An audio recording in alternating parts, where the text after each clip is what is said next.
নমস্কার বন্ধুরা, কেমন আছেন সবাই? আমার রান্নাঘরে আপনাদের স্বাগত। আজকে আমি নিরামিষ আলুর দম করে দেখাবো।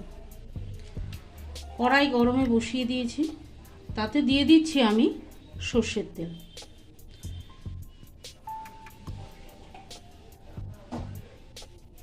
সর্ষের তেলটা একটু গরম হতেই আমি ওতে ফোড়ন দিয়ে দিচ্ছি দুটো তেজপাতা, তিনটে এলাচ, একটা শুকনো লঙ্কাকে আমি কাটিয়ে দিয়েছি,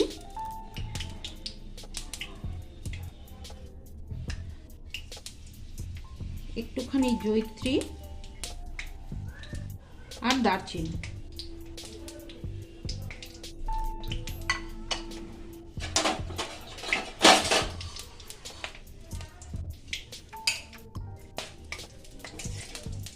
এগুলো একটু গরম হতেই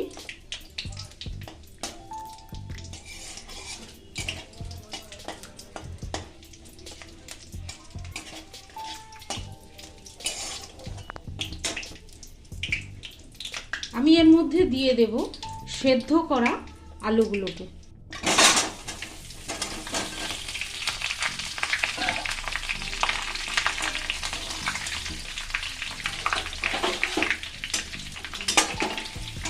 আলুগুলোকে আমি সেদ্ধ করে রেখেছিলাম, সেই আলুগুলোকে আমি এর মধ্যে দিয়ে দিলাম।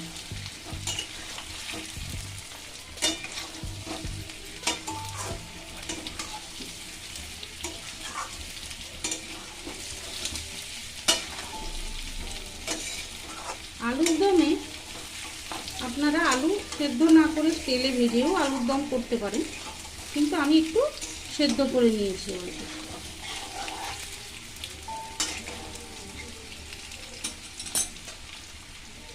এবার এর মধ্যে দিয়ে দেব পরিমাণ মতো নুন।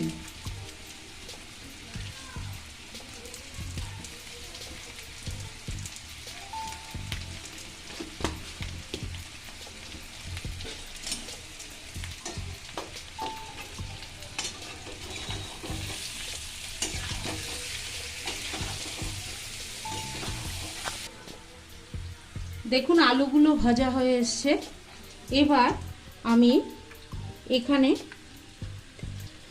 এর মধ্যে করে রেখেছি পোস্ত, কাজু আর মগজের পেস্ট। এটা হচ্ছে পোস্ত, কাজু আর মগজের পেস্ট। এটা হচ্ছে টমেটো পেস্ট। এটা আদা আর লঙ্কা। এটা হচ্ছে টক দই। আমি এগুলো আস্তে আস্তে এর মধ্যে দিয়ে দেব। প্রথমে দিয়ে দিচ্ছি টমেটো পেস্ট।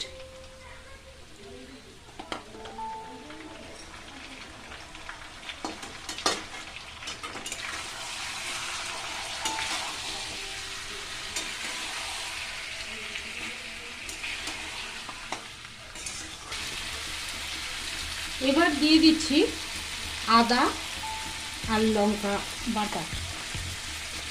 এটাও আমি এর মধ্যে দিয়ে দিলাম।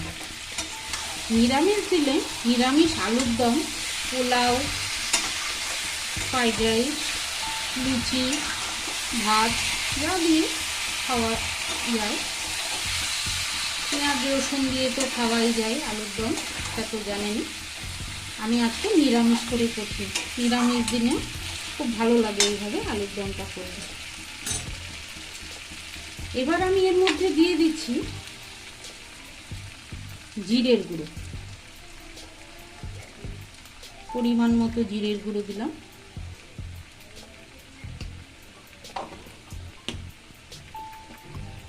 এরপরে দিয়ে দিচ্ছি হলুদের গুঁড়ো।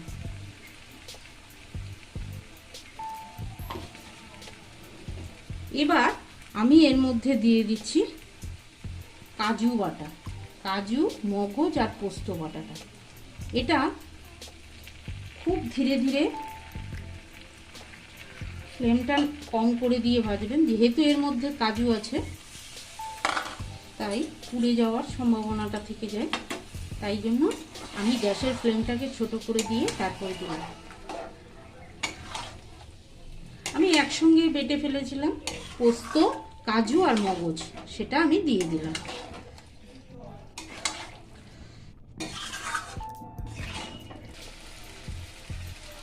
দেখুন এবার আমি দিয়ে দিচ্ছি টক দই। টক দইটাকে আমি আগেই ফাটিয়ে রেখেছিলাম, সেটা দিয়ে দিলাম।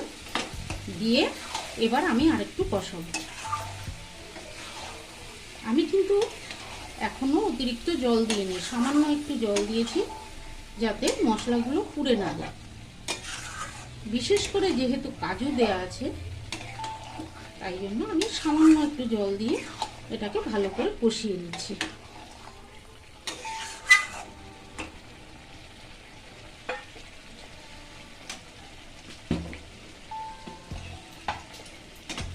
দেখুন আলুর দমটা কষানো হয়ে এসছে।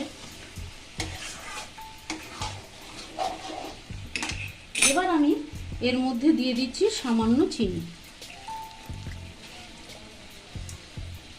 নিরামিষ আলুর দম একটু মিষ্টি দিলে ভালো লাগে, যারা মিষ্টি খেতে পছন্দ করেন না তারা দেবেন না, তবে দিলে একটা সুন্দর টেস্ট আসে। আমি একটু মিষ্টি দিলাম। আলুর দমটা কষানো হয়ে গেছে।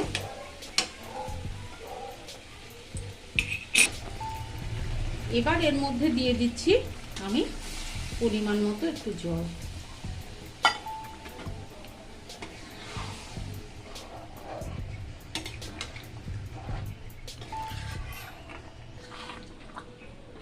দেখুন আলুর দম রেডি হয়ে গেছে। এবার আমি এর মধ্যে দিয়ে দিচ্ছি গরম মশলা আর ঘি।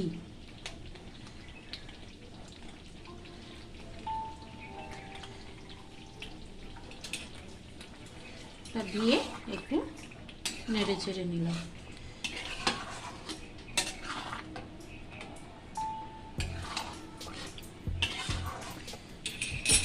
এবার এর মধ্যে আমি দিয়ে দেব কসুরি মেথি।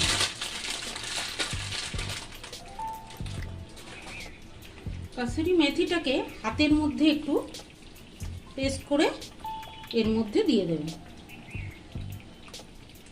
তাতে আলুর দমের গন্ধটা খুব ভালো হবে।